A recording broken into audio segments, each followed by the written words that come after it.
수 있게끔 만들도록 하겠습니다. Untuk membahas lebih lanjut peluang Indonesia menghadapi Filipina malam nanti, kita sudah terhubung dengan pengamat sepak bola Bung Anton Sanjoyo atau Bung Joy. Selamat sore, Bung Joy. Selamat sore. Ya, Bung Joy, Coach STY sendiri sudah mengatakan tetap tidak boleh meremehkan Filipina. Kalau Anda melihatnya sebenarnya seperti apa sih kekuatan Filipina yang bisa membahayakan timnas Indonesia? Ya, di atas kertas sih Indonesia menang ya, bukan cuma karena Filipina itu peringkatnya sekarang ada di bawah Indonesia, tapi permainan mereka juga nggak seganas Vietnam, nggak seganas Irak apalagi gitu ya. Jadi Indonesia main di kandang sendiri dengan dukungan puluhan ribu penonton di GBK, harusnya sih di atas kertas menang. Bahkan saya pikir 60-40 lah Indonesia bisa menang. Jadi persoalannya adalah memang ketika melawan Irak itu kan barisan depan Indonesia gagal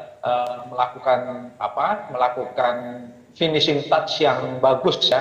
Ada sekitar 20 sentuhan di kotak penalti Irak, tapi hanya ada 3 shot on target, 2-nya lemah gitu loh. Jadi 1 pun itu diblok.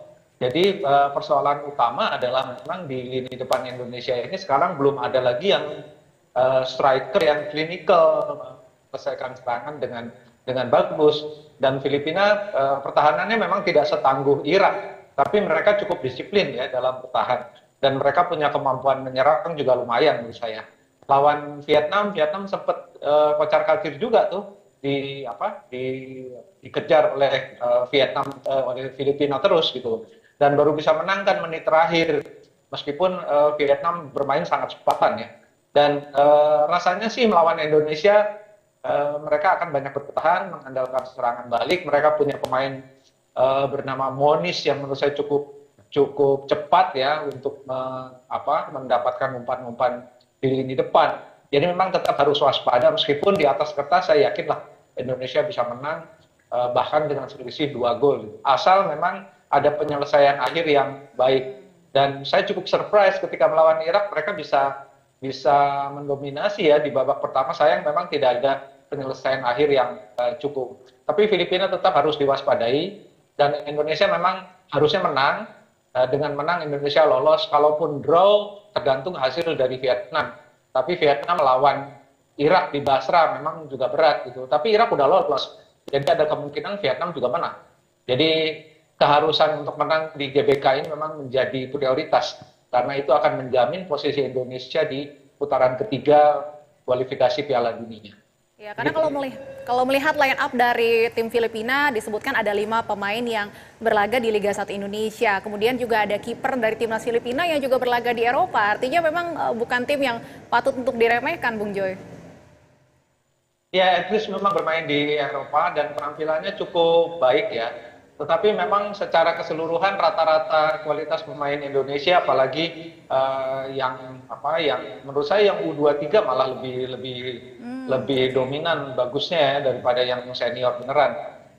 Tapi memang masalahnya ya sekali lagi di kubu Indonesia ini kekompakannya belum terjalin secara utuh, karena mereka kan terakhir competitive match sebelum melawan Irak adalah melawan Vietnam pada bulan Maret. Jadi memang udah lama sekali nggak kumpul lawan Tanzania, mainnya jelek banget. Kemudian melawan Irak juga hanya bagus di babak pertama, tapi kemudian banyak kesalahan di babak kedua sehingga kalah 0-2. Mudah-mudahan dengan 2 hari atau 3 hari yang setelah melawan Irak, kekompakan itu bisa terjaga. Dan saya berharap Sintayong memainkan lagi pola yang mereka fasihkan ya, yaitu pola 3-4-3. Kalau waktu lawan Irak kan pakai pola 4-3-3, jadi memang agak berbeda. Memang 2 pemain sayap ini yang mesti lebih dominan untuk menyisir garis pinggir dan membuka ruang bagi Indonesia. Itu yang menurut saya tidak terlihat ketika melawan Irak, terutama di babak kedua ya. Tapi Filipina memang tidak bisa diremehkan. Indonesia harus cetak gol secepat mungkin. Kalau bisa dalam 15 menit pertama udah cetak gol, sehingga kemudian lebih nyaman mainnya dalam sisa pertandingan. Saya rasa kalau mainnya lepas, Indonesia bisa menang seperti perkiraan banyak orang. Ya, Bung Joy, kalau membahas mengenai line up dari pemain Indonesia sendiri, kan kita tahu bahwa Jordi Amat akan absen.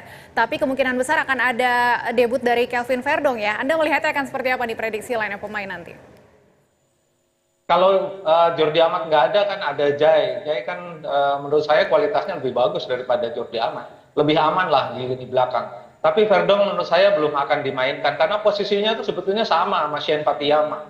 Itu posisinya dia bisa di fullback kiri atau di gelandang sayap kiri gitu loh. Kalau ditaruh di kanan saya tidak terlalu yakin karena dia harus bersaing dengan Shane Patiyama yang menurut saya tidak jelek-jelek amat gitu ya. Jadi kemungkinan dia akan dipasang di babak kedua kalau melihat dulu serangan-serangan Indonesia apakah cukup efektif untuk menggebrak pertahanan Filipina. Jadi kemungkinan Verdong akan membuat warna lain bagi tim, tapi saya tidak terlalu yakin dia akan jadi start. Oke, apakah artinya menurut Anda, Bung Joy, prediksinya STY tidak akan melakukan terlalu banyak perubahan pemain begitu dibandingkan pada saat melawan Irak? Kecuali formasinya ya, dan di belakang udah pasti ada pergantian karena Jordi kan nggak bisa main. Kemungkinan besar di sisi kanan juga Asnawi akan kembali di posisinya karena menurut saya dia cukup efektif ya. Kemarin Justin di kanan nggak terlalu efektif, mungkin akan dikembalikan ke belakang sebagai center back atau bersama dengan Marcelino Ferdinand akan berada di central poros gitu loh. Tapi saya sih berharap Asnawi bisa kembali bermain ya karena dia cukup efektif untuk melakukan serangan, crossingnya juga bagus.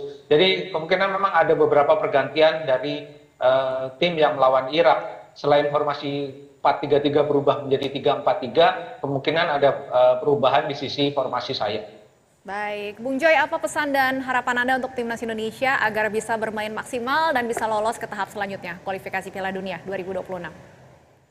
Ya, di atas kertas dan kualitas memang Indonesia lebih baik daripada Filipina, tapi saya berharap mereka tidak overconfidence, tidak meremehkan Filipina dan bermain dengan lepas. Jangan ada tekanan mental bahwa harus menang. Itu kadang-kadang membuat permainan malah tidak jalan, menjadi kaku. Kalau bermain lepas, menurut saya dari sisi kualitas Indonesia sulit untuk ditahan Filipina. Asal memang kemudian main enjoy, main lepas dan cetak gol. Kalau tidak akan stres dari menit ke menit dan itu akan membuat permainan menjadi kontraproduktif. Harusnya menang ya, di atas kertas menang lah, nggak ada hambatan seperti itu. Baik, kita nantikan bersama. Terima kasih Bung Anton Sanjoyo, pengamat sepak bola telah bergabung bersama kami di Berita Satu Sore. Selamat sore Bung Joy.